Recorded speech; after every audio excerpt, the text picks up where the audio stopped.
이순신 프로젝트 정책 아카데미는 평범한 직장인, 가정주부, 자영업자, 전문직 종사자, 교수, 대학생 등 다양한 분들이 함께하고 있습니다. 당신은 어떻게 이순신 프로젝트 정책 아카데미에 참여하게 되셨나요? 안녕하세요. 저는 은수진이라고 합니다. 남양주시에서 왔고요.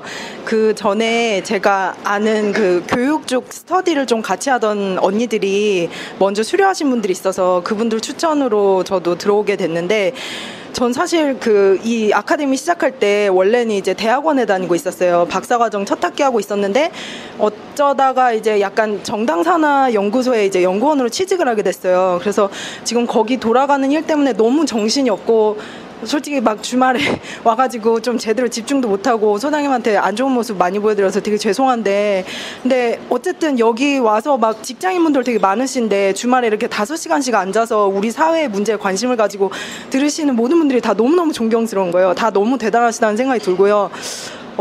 저도 그냥 그러니까 한국 사회에 여러 가지 문제가 있다는 건 알고 있었지만 뭔가 이렇게 살아가면서 자꾸 무감각해지고, 그래 나는 그냥 소시민이야 약간 이런 식으로 생각하는 수준에 머무르려고 했는데, 이렇게 좀 더 보다 나은 어떤 우리 사회의 어떤 상태에 대한 관심 갖고 모이시는 분들 보니까 뭔가 저도 같이 희망도 생기고, 아무튼 함께 열심히 좀 공부하고 또 고민해보는 시간이 됐으면 좋겠습니다. 예, 감사합니다. 김광수의 경제데이트 93회 1부를 시작합니다. 안녕하세요. 저는 길경식입니다. 네, 안녕하세요. 서성민입니다. 안녕하십니까. 프루트입니다. 네, 김광수입니다.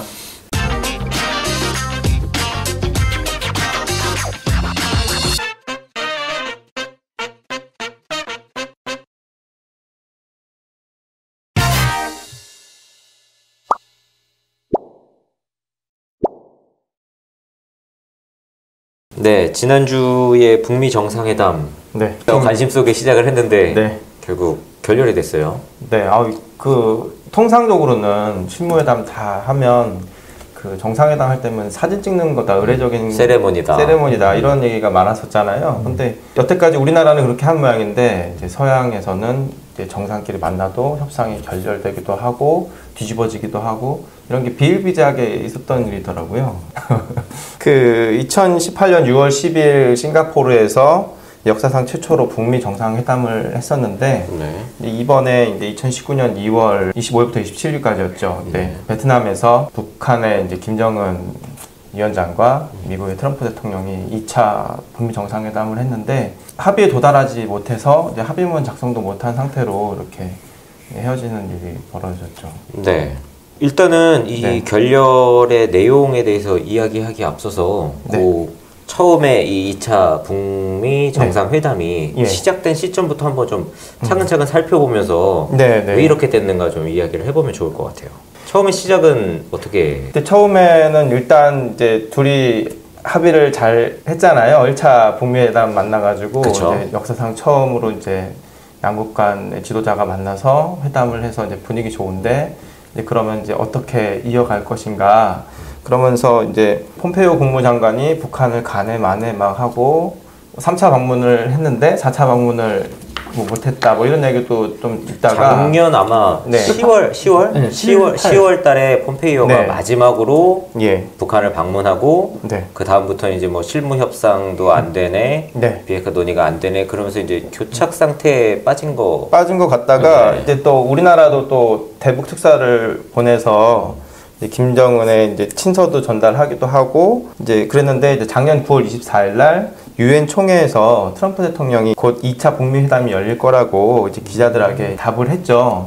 그래서 그게 이제 중간 선거 전에 열릴 것이냐 후에 열릴 것이냐 이제 그런 얘기가 있었거든요. 근데 이제 트럼프가 중간 선거 때 이 북미 회담을 이용을 하려면 10월 달에 해야 된다 그런 얘기가 있었잖아요. 근데 그거는 없었고, 이제 뒤로 이제 미국의 중간 선거 이후로 이제 넘어가면서 북한의 이제 김정은 위원장이 신년사를 발표를 하죠. 그러면서 이제 그 신년사 발표한 김정은 위원장의 친서를 2019년 1월이죠. 1월 17일 날 김영철 통일 선전부장이 미국을 방문해서 이제 트럼프한테 이제 전달을 하면서 2차 북미 정상회담에 대한 일정을 이제 본격적으로 이제 조율을 하게 됩니다. 트럼프는 이제 친서를 받고 엄청난 진전이 있었다. 이제 그러면서 북한이 파격적인 제안을 한 것이 아니냐 이런 얘기가 있었는데 지금 놓고 생각해 보면 트럼프가 의례적으로 전형적인 수사를 한 것이 아니냐 뭐 이런 얘기가 있는 것 같고요. 그래서 어찌됐든 김정은 친서를 전달하면서 뒤늦게 밝혀진 건데 국교 정상화로 가기 위한 준비 단계격인 상호 연락사무소 설치를 북미 양측 간에 원칙적으로는 합의했다. 이렇게 뒤늦게 밝혀졌고요. 그러면서 1월 19일 날 스티브 비건 미국 국무부 대북 특별대표, 이 사람이 이제 임명된 지 5개월 이제 되는 해에 스웨덴에서 실무 협상을 하고 2월 달에 또 평양에서 또 실무 협상을 또 하고, 그리고 2019년 2월 21일부터 25일까지 정상회담 직전에 이제 북미 간의 이제 실무 협상이 이렇게 진행된 거예요. 3차에 걸쳐서 그렇죠. 실무 협상을 한 거네요. 네. 근데 그 중간에 그 1월 달에 있었던 스웨덴 북미 실무 협상에서 이제 그 내용에 대해서 추측할 수 있는 것들이 지금 북한 언론을 통해서 나왔는데, 귀국한 김영철의 보고에 대해서 김정은은 트럼프 대통령의 비상한 결단력을 높이 평가한다라고 발언했다라고 북한 언론을 통해서 나왔습니다. 그래서 거기까지 본다면 굉장히 긍정적인 신호인 거였죠. 근데 구체적인 이야기가 나온 건 아니잖아요. 그렇죠? 예, 그렇죠. 스토리를 생각을 해. 이 일이 딱딱 똑같똑같 분질러져 가지고 맥락이 없이 흘러가지는 않잖아요. 앞으로 그렇죠. 전후 관계가 있고 순서가 있고 이렇게 서로 맞물려 돌아가잖아요. 싱가포르에서 1차 정상회담 했을 때는 양측이 이제 북한의 비핵화 관련해서 이제 공동 원칙 합의, 정상 간에 원칙 합의를 한다라고 이렇게 확인을 했잖아요. 그래서 이제 구체적으로 이제 합의를 원칙적으로 북한의 비핵화를 확인을 하고, 이제 그를 위한 이제 검증 절차를 위해서 실무 협상을 진행한다. 그런 거였잖아요. 그래서 조속한 시일 내에 검증을 통해서 북한의 비핵화를 달성하도록 한다. 뭐 이런 거였잖아요. 근데 이제 그래서 이제 뭐 실무 협상을 뭐 한 해 만에 그렇게 조금 했었던 걸로 기억을 합니다. 그런데 실무 협상 과정에서도 이제 서로 간에 뭐 이렇게 이해관계가 엇갈렸을 수도 있고, 또 서로 간에 이렇게 그 허허실실 전략이라는 것도 있을 수 있잖아요. 예를 들어서 트럼프 대통령 같으면은 이제 미국 국내용 멘트나 국내용 어떤 그런 보여주기에 그런 것도 있을 수 있고, 또는 경우에 따라서는 문재인 정부에 대해서 보여주는 것일 수도 있고, 아니면은 이제 김정은 위원장한테 이렇게 보여주기 위한 것도 있을 수 있고, 마찬가지로 이제 김정은 위원장도 북한 내 국내 문제, 국내의 용으로 이렇게 하는 경우도 있고, 그다음에 미국 트럼프 정부에 대해서 보여주기 위한 것도 있을 수 있고, 허허실실이 이렇게 있을 수 있잖아요. 실제로 그런 것들도 여러 번 있었던 걸로 보여지고, 그런 이야기도 몇 번 했던 것 같은데, 2차 정상회담은 이제 순서상으로 보면 1차 정상회담에서 원칙 비핵화에 서로 이제 확인을 하고, 그래서 구체적인 이제 검증 절차를 서로 실무적으로 이제 구체화해서 검증에 들어가도록 하자. 그래서 이제 빨리 그 북한의 비핵화를 달성하도록 하자. 그런 이제 식으로 이렇게 됐기 때문에, 그러면 2차 정상회담에서는 그 실무회담이 이제 비핵화를 위한 검증 작업들을 둘러싸고 일정표라고 그러죠. 그 실무 이렇게 협상이 이루어져서 이제 이러이러한 일정표에 따라서 구체적으로 북한의 이렇게 핵시설이나 뭐 미사일 시설이나 기타 등등에 대해서 파괴 내지는 이제 그 폐기 절차를 밟는다. 그리고 검증은 이제 구체적으로 어떻게 한다라고 이렇게 합의가 이제 이루어져서, 그래서 2차 정상회담이 그 합의 입각에서 이루어지는 게 지금 이야기 스토리상으로 순서겠죠. 그러면 그동안에 이제 1차 정상회담이 작년 언제 있었죠? 작년 6월 10일에 있었죠. 6월 달에 있었으니까 거의 지금 9개월 만에, 8개월인가 9개월 만에 지금 거의 가까이 이제 2차 정상회담까지 이렇게 시간이 많이 걸렸죠. 생각보다는 굉장히 많이 걸렸죠. 많이 걸린 이유에 대해서 이제 여러 가지를 생각할 수 있는데, 그 중에서 가장 뭐 핵심적인 것은 북한 입장에서, 김정은 이제 위원장 입장에서 생각을 했을 때 핵 폐기나 검증 절차나 이런 것들을 추진하는 데 있어서 일단 아무리 김정은 위원장이 권력을 장악을 했다고 하더라도 여전히 북한 내에서 반발하는 기득권 세력들이 있겠죠. 그래서 그 반발 세력들의 어떤 방해나 저항이 북한 내부적으로 어떤 비핵화의 어떤 그 검증 프로그램이나 절차를 추진하는 데 있어서 걸림돌이 될 네. 수도 있고, 그래서 이제 그와 관련해서 얼마 전에 이제 그 외신, 월스트리트 저널인가 어디 이제 외신에서 나온 것 기사가 김정은 위원장이 그 북한 내 이제 비핵화 협상과 관련해서 반발 세력을 한 50명에서 70명 정도 숙청을 했다.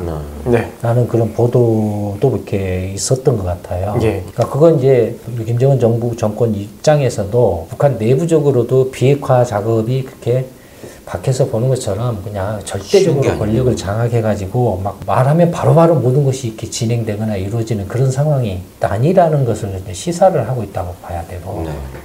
그다음에 미국 입장에서도 마찬가지로 예를 들어서 이제 그 1차 정상에서 합의를 해서 실무 이제 구체적인 그 비핵화의 이제 검증 일정표를 만드는데 이제 미국 내에서도 서로 이제 확인되지 않는 막 치고받고 싸우는 게 있었잖아요. 공화당이나 민주당이나 등등. 네, 뭐 추가 핵실험을 한 해 만에. 네. 북한이 사실상 핵 폐기를 안 했네. 더 네, 다른 데서 개발하고 있네. 막 이런 저런 소리들을 그렇죠. 막 했잖아요. 네. 그러니까 트럼프 대통령 입장에서도 그러면서 그것들이 대부분이 이제 트럼프 대통령에 대한 공격으로 이어졌죠. 북한에 당근을 주지 마라. 네, 네가 트럼프 대통령이 지금 뭐 헛짓거리를 하고 있다. 네. 북한은 아무것도 변한 게 없다. 네, 네. 그러니까 네 괜히 쓸데없는 짓 하지 마라라는 정치적인 공세로 이어져서 트럼프 대통령이 나 저놈들 가짜 뉴스 때문에 죽겠어 정말로 이렇게 막 가짜 뉴스요. 네. 나를 이렇게 그렇게 못 잡아먹어서 그냥 안달이야 저놈들이 막 이렇게 하기도 했잖아요. 네. 네. 트럼프 대통령 입장에서도 검증 작업을 이렇게 하는데 뭔가 이렇게 실무적인 협상을 하는데 자꾸 이제 이게 북한이 속이고 있다라고 이렇게 찔러 들어오면 협상을 하다가도 못 믿는다 이거예요. 협상 자체를. 그렇죠. 야, 쟤들이 지금 사실상 핵 딴 데다 감춰두고 있다고 하는데 그거 어떻게 된 거야? 또 물어볼 거 아니야. 그러면은 북한이 그 신문하면서 야 그건 거짓말이야. 거짓말이라는 걸 네가 한번 보여줘봐. 뭐 이런 이야기도 네, 쓸 수 네, 네. 있을 거 아니에요. 그렇죠. 어차피 지금 북한의 핵이나 미사일이나 여러 가지 그 대량 살상 무기 관련해서는 북한이 가장 진실을 되게 잘 알고 있기 때문에 미국이 아무리 뭐 그걸 한다고 해도 정보력이 뛰어나다고 그래도 모르는 건 모르는 거잖아요. 자기들만큼 모르겠죠. 예, 그러니까 이제 그런 것과 관련해서 서로 이제 밀당을 하다가 약간의 중간에 이제 저는 못 믿을 놈이네 서로가 네. 이렇게 김정은 위원장 쪽이나 트럼프 대통령 쪽이나 그럼 우리 조금 쉬었다 하자. 뭐 이런 것일 수도 있고 그러면서 이제 북한에 대한 뭐 제재가 어떤 애 저천에 뭐 이런 이야기도 나오고 또 북한 입장에서는 이제 야 그러면은 우리가 핵 폐기를 위한 이렇게 실무적인 작업을 하는데 액션 프로그램이나 일정표를 짜는데 그럼 우리가 이렇게 일정표를 짠다라는 것은 구체적인 핵 시설이나 미사일 시설이나 이런 것들을 다 이렇게 까발려야 이제 그쵸. 그러면 이것은 언제까지 폐기하고 이것은 어떤 식으로 검증하고 이런 것들이 그려질 거 아니에요. 네. 다 까발려야 될 거 아니에요. 북한 입장에 김정은 정권 입장에서는 다 까발리는 순간 이제 그러면은 미국이 뭔가 대가를 줘야 되는 거 아니냐. 네. 네. 라고 이렇게 이야기할 수도 있잖아요. 네. 그렇죠. 이건 어디까지는 지금 한번 추측을 해보는 거예요. 네. 근데 네. 스토리상 그렇게 될 수밖에 없는 스토리예요. 네. 이게. 네. 북한 입장에서도 야 그러면 니네 경제 제재 좀 풀어다오 우리가 다 검증 작업 일정표를 만들려면은 우리가 다 까발려야 되는데 사실상 다 까발리면은 이제 니네들도 그에 상응하는 그 대응 조치를 해야 이게 서로 그렇죠. 균형이 맞는 거 네. 아니냐라고 말할 수 있잖아요 얼마든지. 네. 네. 그렇죠. 말하자면 이제 일괄 폐기 뭐 이런 저런이냐 이게 뭐 단계적 폐기냐 이런 이야기가 있었잖아요. 그렇죠. 미국에서는 이제 리비아식을 한 번에 얘기하고. 그냥 싹 하는 걸로. 예. 근데 이제 그 단계적 폐기라는 것도 사실은 어떤 면에서 보면은 서로가 이렇게 시간만 끄는 거고 네. 실효성 면에서 상당히 문제가 있는 거고 그래서 어쨌든 일정표라는 것은 처음부터 끝까지의 모든 일정을 다 정하는 거니까 네. 그러면 다 까발려야 되는 거예요. 다 까발리는 순간 이건 단계적 폐기다 일괄 폐기다 하는 자체가 의미가 없는 거예요. 그렇죠. 이제 모든 정보가 다 드러나는 거니까. 네. 그러니까 결국에는 그 일정표 작업이라는 게 실무 작업이라는 게 일괄 타결에 가깝다라고 봐야 되겠죠. 그렇게 보면은. 네. 그러니까 북한 입장에서도 다 안 까발리려고 할 거예요. 트럼프 대통령이 뭔가 북한이 이렇게 김정은 그 위원장이나 김정은 정권이 납득할 만한 또는 받아들일 만한 상응하는 대응 조치나 대가를 이렇게 경제 제재 전면 해제라든지 네. 뭐 이런 것들을 취해주지 않는 한은 다 까발리려고 하지 않을 거 아니에요. 그러니까 이제 거기에서 이제 티각티각 했겠죠. 폼페이오가 북한에 갔는데 이게 말이 잘 안 된 대목이 그런 대목이 아닌가 싶어요. 네, 네. 그러니까 폼페이오는 가서 일단은 그 일정표를 만들려면 다 까발려야 되는 거 아니냐. 근데 북한 입장에서는 다 까발리게 되면은 이제 우리 모든 것이 다 드러나는데. 그렇죠. 남은 카드가 없으니까. 네, 그럼 니네들도 동시에 경제 제재를 다 풀어온다고는 약속을 해라, 보장을 해라. 라고 말을 이렇게 하면 서로가 그럼 네가 먼저 까발려, 그럼 내가 그럴게. 네가 먼저 이렇게 제재를 약속을 해, 그럼 내가 까발릴게. 네. 뭐 이런 밀당이었지 않느냐 이렇게 보여져요. 그런 것이 이제 두 번, 세 번 왔다 갔다 하다가 서로가 이제 조금 야 이거 말이 잘 안 되네. 네, 그래서 우리 제 머리 좀 식히자. 미국이 또 이제 중간 선거도 그쵸, 있었고, 네. 그래서 이제 머리 좀 식히자. 그걸 다시 식히고 다시 한번 또 생각해 보자라고 했었지 않느냐라고 이렇게 추측이 된다 이거 스토리상으로. 네. 그러면 중간 선거 끝나고 이제 올해 이제 새해 들어와서 뭐 그동안에 이제 서로 간에 이야기가 이게 멈춰버리면은 또 이렇게 안 되잖아요. 그렇죠. 그러니까 이제 서로가 또 이제 이야기를 다시 이제 시작하려고 편지를 주고받고 친서를 주고받고 뭐 하면서 했겠죠. 작년 연말인가 뭐 올 초에 했죠. 네, 신년사 하면서. 주고받게 했겠죠. 네. 그래서 이제 다시 이제 시작을 했는데 그러면은 그 다시 시작한 내용이 이제 또 실무 협상이었다라는 거죠. 네. 그러니까 실무 협상이지만 고위급 실무 협상에 김용철이나 뭐 이렇게 왔다 갔다 하고 그다음에 누구죠? 비건하고 누구죠? 저기 최선희하고 이렇게 이제 실무 협상을 했다라는 거 아니에요. 근데 이 실무 협상은 구체적으로 이제 2차 정상회담을 깔고서 지금 했다라는 거 아니에요. 네. 그러니까 그 구체적인 그 실무 협상이 이제 진행됐는데 그러면은 그 실무 협상에서 도대체 뭔 이야기를 했냐라는 거예요. 실무진에서 무슨 내용을 주고받고 이야기를 했기 때문에 2차 정상회담을 확정 지었냐라는 거예요. 근데 이게 사실 보면요. 언론에 이제 드러난 발표 자료들로 보면 날짜를 일단 먼저 1월 17일에 2월 말에 만나겠다 확정을 한 이후에 실무회담이 시작이 됐더라고요. 그리고 실무회담은 네.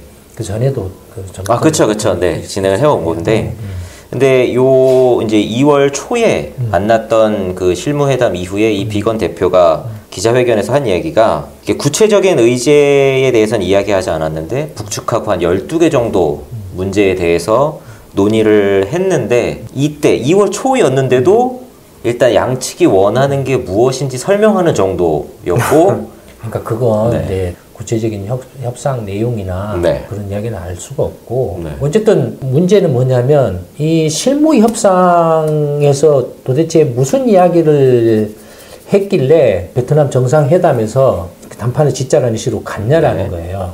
기본적으로 정상회담 일정을 확정 지은 것은 그래도 충분히 거의 성사 가능성이 매우 높다라고 판단을 서로가 했기 때문에 정상회담을 하자라고 한 거겠죠. 전 단계에서는 이제 그런 거고. 그래서 이제 그러니까 실무 협상이 진행이 되고, 그래서 실무 협상을 바탕으로 해서 이제 날짜나 이런 것들을 장소를 확정하고, 그래서 이렇게 이제 정상회담을 하는데 그 직전에, 정상회담을 하는 직전에 뭔가 실무 협상에서 생각지 못한 또는 다루지 못한 뭔가가 돌발적으로 튀어나왔을 수도 있다 이거예요.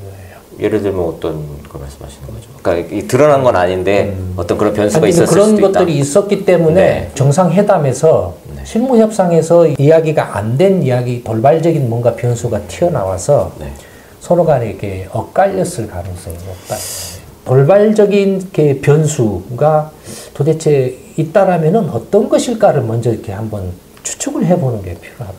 그때에 이 북한 측 실무협상 대표 중에 김혁철 스페인 전 주재 대사가 거기 실무진 대표로 참여를 했는데 이 사람이 있었던 스페인 그 공간이 습격을 당했잖아요. 그래서 이게 뭐 연관이 있네 없네 이런 이야기도 막 나오고 하는 것 같은데.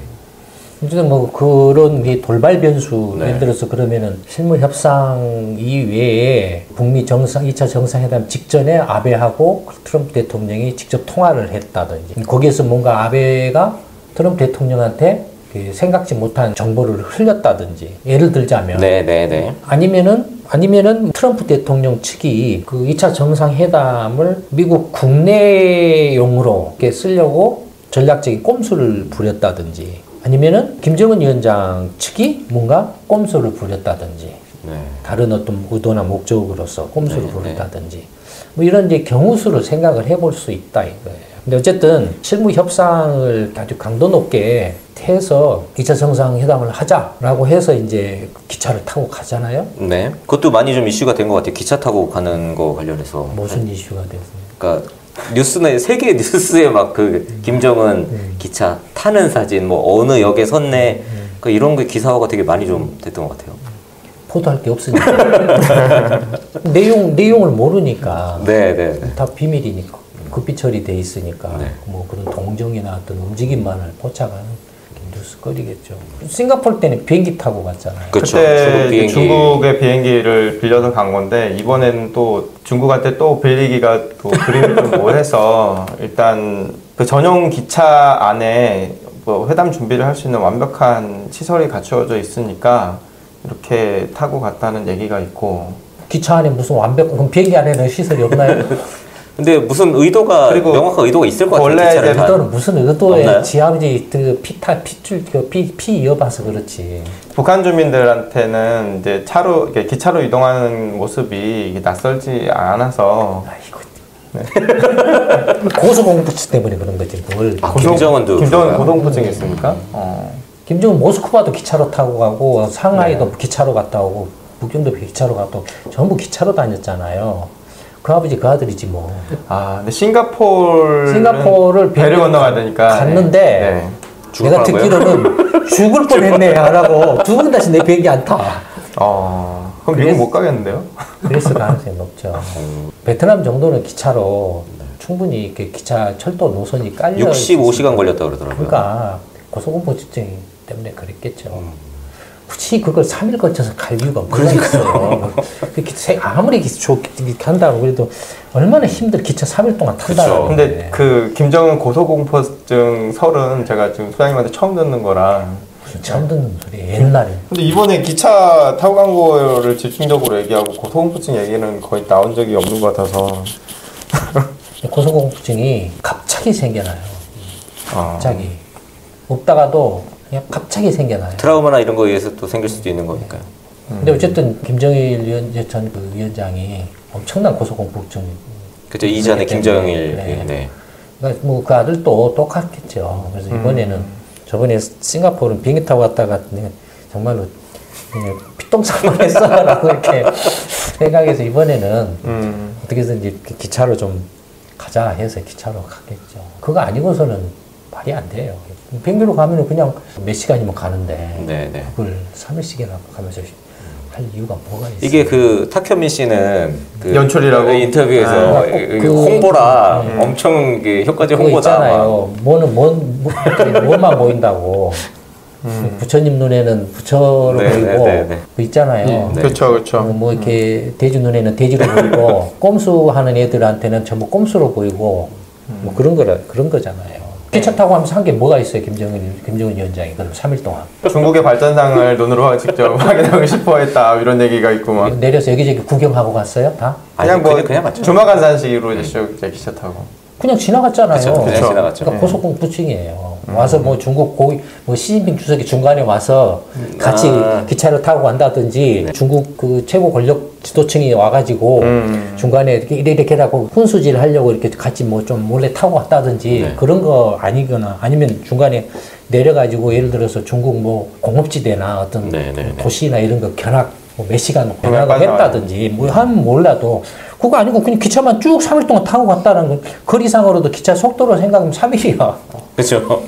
그럼 뭐 기차 탈 이유가 없는 거예요. 그러니까 고소공포증 위에는 설명이 안 돼요. 아까 이게 돌발 변수 이야기 하셨는데 여기 이제 보면 볼턴 같은 경우에 그렇지, 원래 처음에는 그런 것도 이렇게 그러니까 참석 안 한다고 했다가 볼턴도 정상회담 전에 한국 와서 문재인 대통령하고 그쵸. 뭔가 이야기를 하고 간다고 했다가 원래는 그랬죠. 네네. 그런 거라든지 볼턴이 정상회담 직전에 한국 와서 뭔가 이야기를 하고 가려고 했다가 취소한 이유가 뭐냐. 이런 것들도 이제 그런 돌발 변수 중에 하나일 수가 있다 이거예요.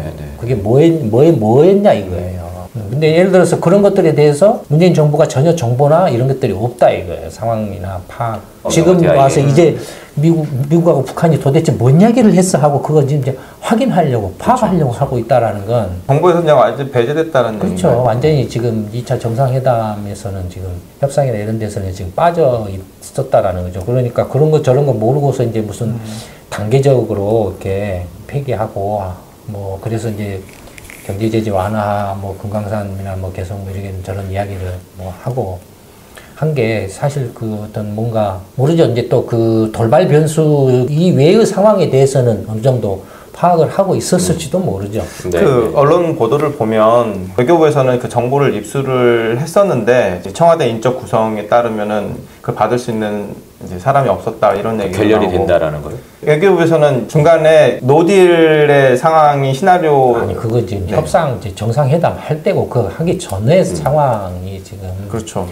돌발 변수가 뭐가 있을 수 있겠냐라는 건 이제 첫째는 아까 아베 총리하고 총리가 전화질에서 이렇게 뭔가 한 이야기하고 그 다음에 이제 볼턴이 갑자기 방한 취소를 한 경우하고 그 다음에 이제 뭔가 트럼프 대통령 쪽이나 김정은 위원장 쪽에서 서로 그 지금까지 생각지 못한 돌발적인 정보나 이런 것들을 입수를 해가지고 아니면은 뭔가 이렇게 꼼수 써야 될 상황이 발생해서 그랬을 가능성. 근데 이게 회담 날 사실 그 코엔이 증언하는 청문회가 있었잖아요. 네, 그런 것도 지금 일부러 의도적으로 날짜를 어쩌면 맞춰서 이슈를 흐린 그런 것도 충분히 생각할 수 있다 이거예요. 트럼프 대통령 입장에서 이걸 미국 국내용으로 뭔가 이렇게 활용할 수 있는 카드, 이렇게 실제 협상 자체가 주 목적이 아니라 그런 것일 수도 있다 이거예요. 그러니까 그런 그 변수들을 조금 먼저 짚어야만 이제 협상에서 서로 나온 이야기들에 대한 분석이 가능하다라는 거죠.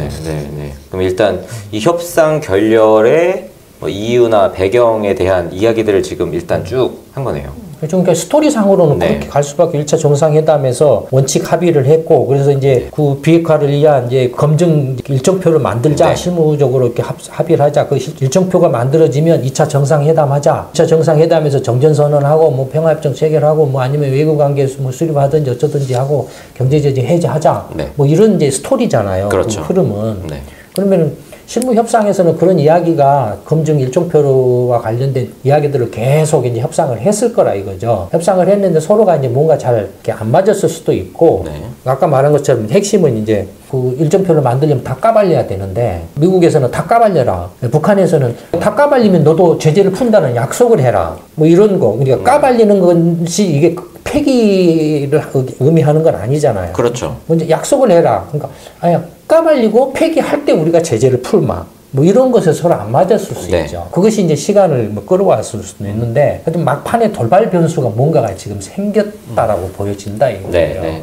정상회담에서는 실무 협상이나 지금까지 논의되어 왔던 서로 협상회에서 테이블에 올라왔던 것과는 전혀 다른 생각지 못한 뭔가가 올라와서 거기서 틀어졌을 가능성이 높다. 혹시 2부에서 이게 뭔지 이야기가 나오나요, 선생님? 이거 해봅시다.